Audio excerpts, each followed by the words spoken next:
దసరా నవరాత్రి పండుగ ఉత్సవాల సందర్భంగా గౌతాపూర్ గ్రామంలో సద్దుల బతుకమ్మ వేడుకలు వైభవంగా నిర్వహించారు.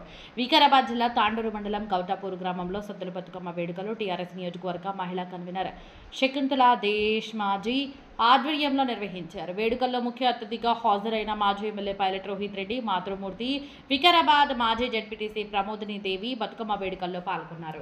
గ్రామంలో మహిళలు పెద్ద సంఖ్యలో పాల్గొన్నారు. ఆయా వార్డుల్లోని మహిళలు ఒకే వేదిక వద్దకు వచ్చి వేడుకల్లో పాల్గొన్నారు.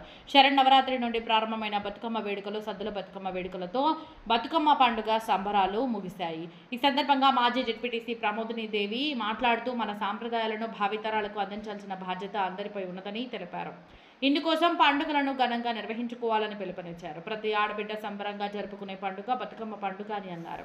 పూలు ప్రకృతిని పూజించే మన సంస్కృతి ఎంతో గొప్పదని, తంగేడు పువ్వును రాష్ట్ర పుష్పంగా గుర్తించడం గర్వకారణమని ఈ కార్యక్రమంలో ఎంపీటీసీ జర్నీ నాగప్ప, టీఆర్ఎస్ గ్రామ కమిటీ అధ్యక్షుడు దస్తప్ప, బోయిని రాజు, బాలాపూర్ రాజు, మహేష్, వెంకటప్ప, శ్రీశైలం, సాయి పవన్, దుర్గామాత కళ ఐ కమిటీ సభ్యులు, గ్రామ ప్రజలు, మహిళలు తదితరులు పాల్గొన్నారు.